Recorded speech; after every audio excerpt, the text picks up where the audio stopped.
Welcome to the Tech Savvy Professor, where two faculty members explore how technology supports academic life. I'm Marty, an associate professor at Kent State University. And I'm Eric Perry, associate professor and program director at Divine Mercy University. So it's been a while. I think our last show was sometime in December, and it's just been illness, travel, stuff going on, and before the show, I won't get into it, but we kind of talked about the things that were going on in our lives that had finally, I think I texted you last week and I said, I'm sorry I haven't responded to you in terms of times, but how about when can you set up a time? And you said, let's not do next week. I was traveling at a conference, and so we picked this date to do it. So it's been a while since we've gotten together to do a show, and we're in the 71st episode of the show, which is pretty cool when you think about it, that's been happening and that's been going. Anything new or particularly new with you that you care to share about? No, I mean, I think you covered the personal stuff. It's just kind of been a little bit of everything. Yeah. Tech-wise, I don't know. I've had this little health journey I've been on. So I've grabbed a couple of things. I actually ordered the new Samsung 8 watch. Oh, okay. The classic. So I'm going to test that out. I'm still using the 6, which has been fine. I'm excited to see the 8 and what it's all about. And I also ordered my wife the Apple 11 watch, so she can upgrade hers at the same time. So as we're doing these kind of fitness things, I'm interested to see about, how all the health tracking has changed, and yeah, it should be neat. Yeah, I'm not that familiar with the Samsung watch in terms of the health tracking stuff. The Apple Watch I'm really thinking Apple is seeing that as their niche. They keep adding stuff to it. And then, I was prepared for a new watch that will come out sometime in fall, and then some of the predictions were, they're going to pull back on the health stuff right now. But I really think they're leading the way, and you can talk to your wife about that and look and see what she's got available to her on her phone and her watch, and what can happen with it. I was looking for blood sugar, and as we talked about that before show, I was looking for some way to kind of have a blood sugar monitor, and I've been following the news on that with the Apple Watch for a while, and just kind of hopeful this time the next watch would have it.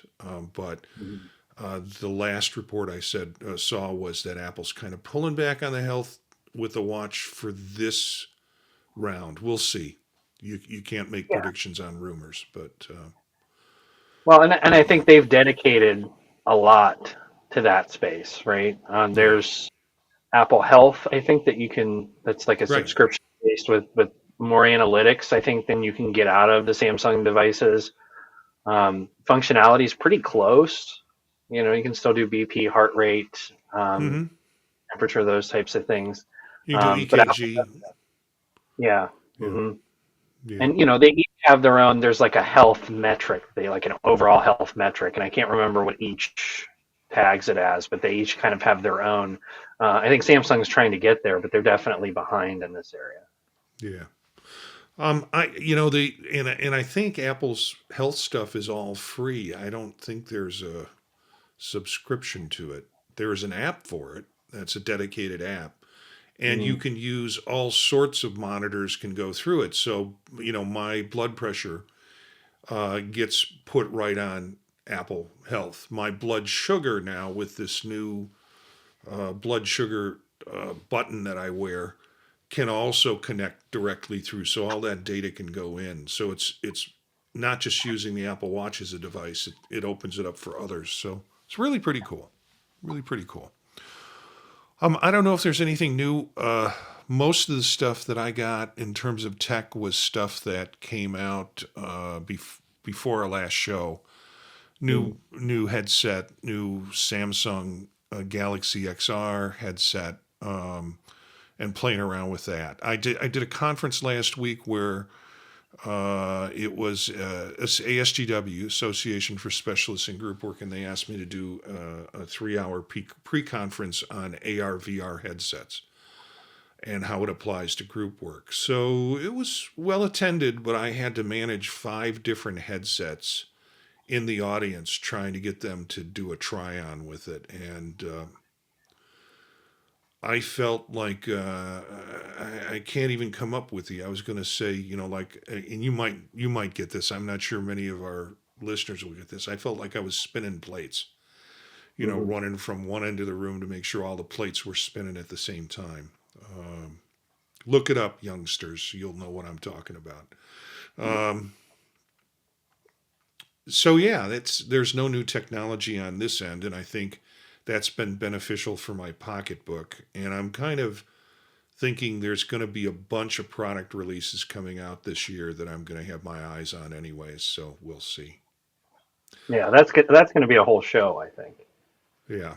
What's Today's coming out this topic year? is today's topic is how we use our phones, tablets, and laptops.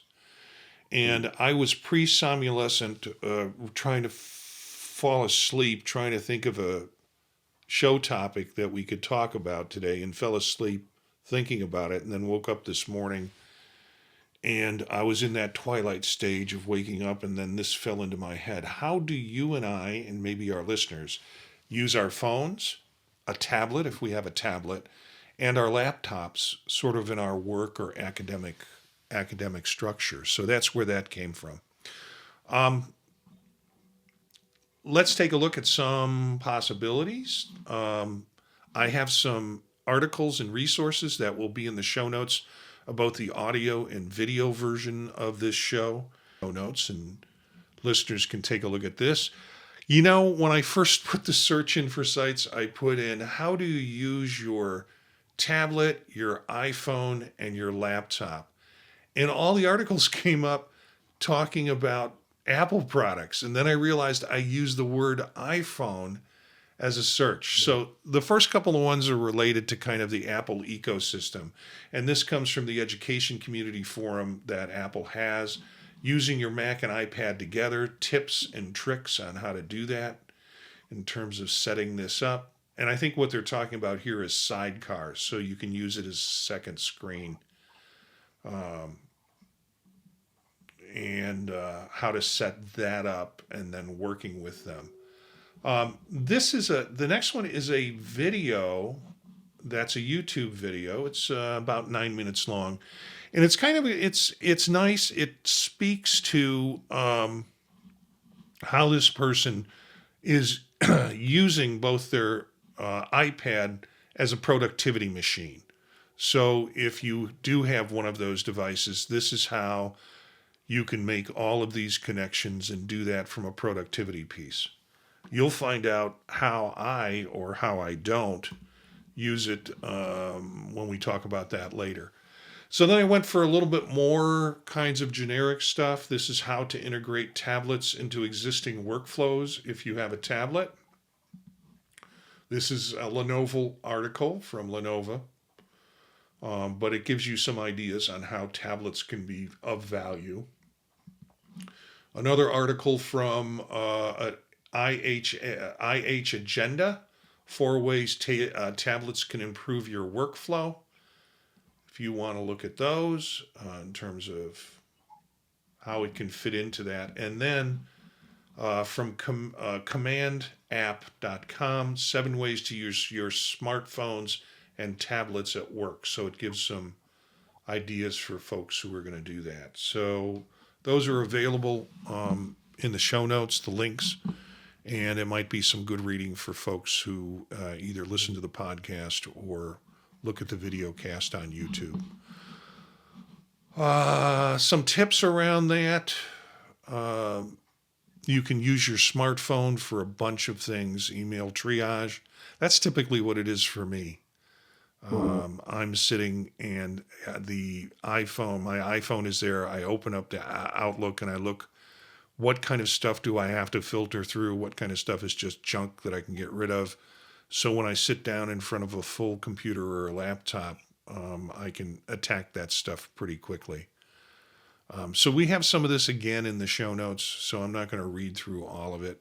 Um, so it has a section for smartphones with different things like text communication, two-factor authentication, which is more and more important in the job, and also for doing quick AI prompts. So I have ChatGPT app on my phone, and we'll do some stuff like that.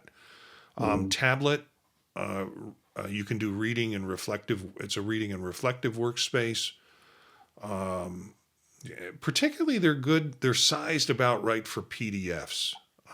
And if you have a Mhm. PDF editor on that on your tablet, that's also kind of a good way. You can do markup on PDFs, also on slides that you're putting together. Handwritten note taking, I gave up using a pen 15 years ago, 20 years ago, maybe.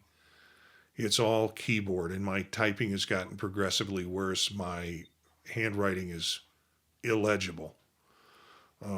Anybody can Same. probably fake my signature because my signature is like scribbles. Mhm. And then you can do more deep work with a laptop or with a desktop computer. And I spend most of my time in front of one of those. So, Mhm. just for that purpose, for data analysis, for slide creation, doing stuff with AI for creating projects and project designs. So, I'm going to start with you because I've been doing all the talking or a lot of the talking up to this point. What's your workflow snapshot like? What do you use these devices for? So I think it's shifted depending on the devices I have, or I've kind of modified it based on what I've been doing. Um, so Android ecosystem for me for the most part, in terms of the cell phone. So I have uh, an Android device that I'll use, and I think I've gotten away from really any kind of in-depth kind of work on my phone. I don't type quite as fast on the phone. I don't like the speech to text quite as much on there. Um, so it's usually just the quick triage stuff, like you mentioned earlier. I'm quick emails, making sure everything's okay. Something that feels urgent comes up, I can reply quickly. That's my calendar. It runs my day. So if I need access to it and I'm not sitting in front of the computer, I like to know what's coming up. So, Hmm. having an idea of kind of what needs to happen and when, it's kind of my quick access device. I also travel a good bit. So um, it's nice to be able to do things on there. I think what I've turned to more over the past few years is integrating the tablet and the Chromebook more. Hmm. Um, So the Chromebook is light, it travels easy. A lot of the work that we do is in the Google space, um, so it works really well in the Chromebook. Um, so I like that, even just for kind of menial tasks and paperwork that needs to get done in that kind of space, I can do there. And it actually turns into a tablet, so I can do some reading and things from it too, pretty comfortably. Um, Anything that needs to get done that requires like serious thought, I'm going to be on a laptop or a desktop. Um, So when and I'm trying to get a little discrimination between the Chromebook versus a laptop. So my question when you're talking about the Chromebook was, do you find yourself sort of app limited by what you can do on a Chromebook? yeah, 100%.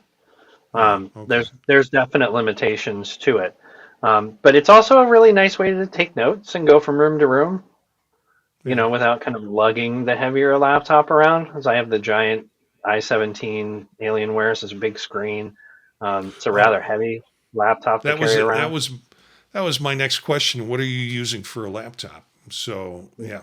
Yeah, yeah. So it's a great machine. It's just not as portable. And I think I remember you saying once, Marty, it might have been on here and elsewhere. It's not super useful to have a laptop that needs plugged in all the time. Yeah. That's this one, right? You get a good solid hour or two out of it, and you're really like sweating watching the battery drop. A lot of power to it, but it eats it. Yeah. Yeah. Hmm. So you can play Fortnite really good on it for about an hour, is what you're saying. Yeah, without it plugged in. Yeah, yeah, and what the challenging thing has been working between Android, a um, Chromebook, a Right. laptop, and is how do I know what's happening regardless of which device I'm on? Hmm. Okay. So my goal initially was, hey, I'm going to try and make sure that regardless of where I'm at, I get the same level of notification. So if I'm on the Chromebook, I would get things. And that's been an interesting challenge because I'm working through a couple of different ecosystems there, Windows, the Yeah. Chrome OS, and Android. Um, so you'll find that those little quirky things kind of get in the way, which I feel like is a huge advantage for Apple. Everything synergizes very well Yeah. by comparison. Yeah. That was my wonder. I mean, I tried to play in your sandbox and occasionally feel like I need to go back and play in your sandbox again. So, I do have a Pixel phone. And Mm-hmm. I do have, I guess it would be a Pixel watch, not a Samsung watch, because those don't play well together, even though they're both based the same way. There's a lot of stuff, if you have a Pixel phone, you can't do with a Samsung watch. The Samsung watch looks a lot more attractive in terms of capabilities, but you really kind of have to have a Samsung Fold. And I had a Samsung Fold at one point, but I still could not get used to all the stuff that I was doing at work that was app based and found similar apps. So if I did something on the Samsung or the Google Pixel, that it would show up in my account when I opened it up in Apple.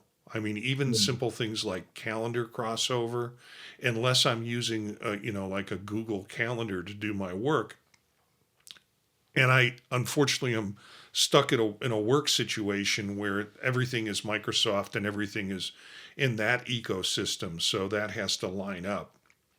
So I've had problems trying to play in your sandbox, just to be able to also make sure it's showing up in mine. Mm-hmm. Um, but yeah, I mean, I have this fantasy that someday I'll be able to do both of those together and not feel conflicted. Maybe when there are not as much demands on my time or my work. Um, iPhone. I have two iPhones. I have the big heavy brick 17 Pro Max, and it's pretty much sits in its cradle all the time on my desktop because the other phone I have is the iPhone Air, and that's so super portable for me. And frankly, for doing the kind of stuff that I do on iPhone, checking calendars, looking at notifications that have come up because of emails, messages, and things that come through, that's perfectly fine. I'm not going to Mm-hmm. do. I'm not going to shoot 3D spatial video anywhere I'm going with my phone, which is the reason why I have the other phone, the brick, and it's heavy and it's big. Um, so the phone, is the kind of device that follows me everywhere. Mm-hmm. It connects in my car. It when I'm going to work. It just I'm never without it. My wife occasionally leaves her phone at home, and I'm like, "How do you live in that world?" And it's sort of like I'm leaving it home because I know you have one. It's so for her, her perception is not a portable computer; it's a portable phone booth. And as long as I'm bringing my portable phone booth, she doesn't need to bring hers. Then there is a tablet. I do have a tablet. This is where I really fall short. The idea, I'm impressed with people who can take tablets and use them as part of their workflow, and it works perfectly, and it shows up in their other environment. And for Apple, as you mentioned, everything's ecosystem is the same. So I change it on one, it changes on all of them. It's the beauty of it. It's kind of that walled garden, granted, but I don't have to worry about things not being, once I put it on one device, not being somewhere else, or having to find some sort of crossover app to put it on to make sure it shows up in both places because they're all crossover apps. But I have tablets. I update them regularly. I have a couple of iPad Pros, and I never use them. Mm. They're entertainment devices.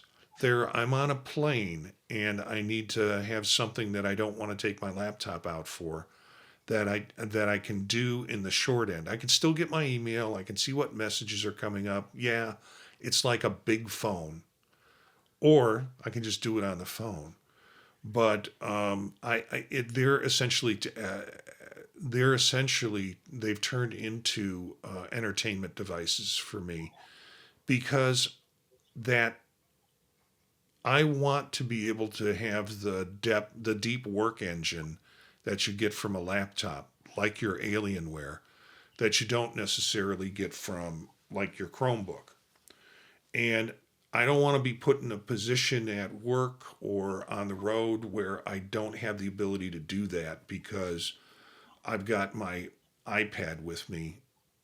And yeah, there's a lot that I can do on the iPad that I wasn't able to do 5, 10 years ago that will be apps that work on the laptop just the same. But I have to Mm. learn that whole design and where this is in order to do it. And I feel restricted because it's just a screen. And, I do have an Apple Pencil and all that stuff, but I just can't. That is the in between that always gets left home. So that's kind of my work. My philosophy around it is I'd rather be over teched than under teched, and that's an issue because our university is so tied into the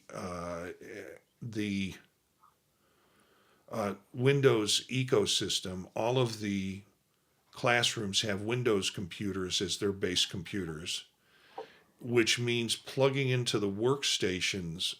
I'm never turning on if I don't have to the computer in the classroom because I immediately just plug in the HDMI port into my laptop and run it from there.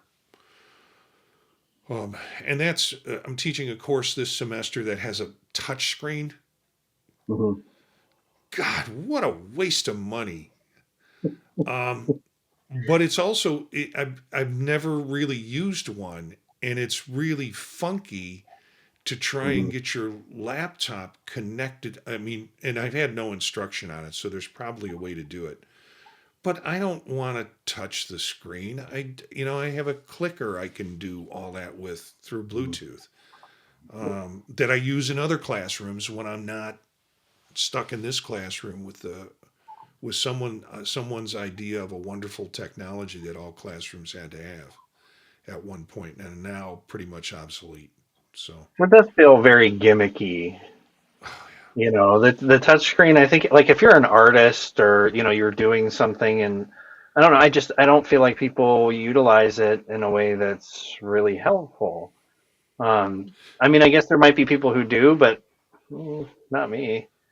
yeah, Um, this is the first time, and they've had them in our building for I don't know 15 years maybe, and this is the first time since not since they came out, but shortly thereafter.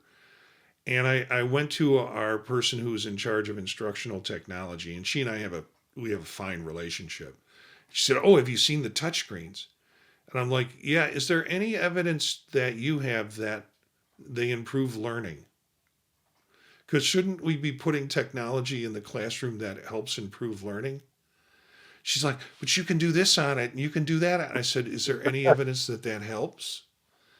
And so this semester, the first time they stick me in one of these rooms, and so I turned it over to the students, and I'm like, I've never used one of these things. In fact, many of them had never been in a room with a touch screen in it. Some of them, I think, work in schools, but nobody was really familiar with it. And so I got it to work, and then I went up and I touched it, and I said, "Now, did you learn better because I did that?" It's like touch the screen. And so, yeah, yeah, enough said about touchscreens. Well, and I want to give this caveat too, and it's sort of related to what we were talking about. I had a really good experience with my Surface when I was Mm-hmm. using that in combination, and not the actual Surface laptop, the Pro, the tablet slash computer type model. Um, Working with that with another Windows PC was fairly seamless, right? You could do Yeah. just about anything you could do on there. And I think but this is the thing that gets me. Like, you can't have the same expectations for a tablet or Chromebook that you would for a desktop or a laptop. There are just things that it can't do, right? Yeah. Or can't do well. I remember trying to do video editing, like even just light kind of stuff on there, and it I think burned the back of my palms trying to hold Huh. on to it. And they've obviously gotten better, but you're still going to, know the difference between the tasks you're trying to do and whether or not that's feasible. I blame you for my Surface because I think one of the first Um, times we met or worked together with the association, I sat next to you at a table and you had the Surface mhm. computer, and I was like, oh man, that is cool. And so I went ahead and got one. And, again, still heavily into the Apple ecosystem and used it and used it quite a bit. And then my son, when he was get working on his PhD, he needed to have something that he'd be able to do chemical structures on, and it wasn't going to be it wasn't going to be his Apple product. For Mhm. some reason, he was tied into a product that was Windows based, so he borrowed the Surface, and he got his PhD 3 years ago, something like that.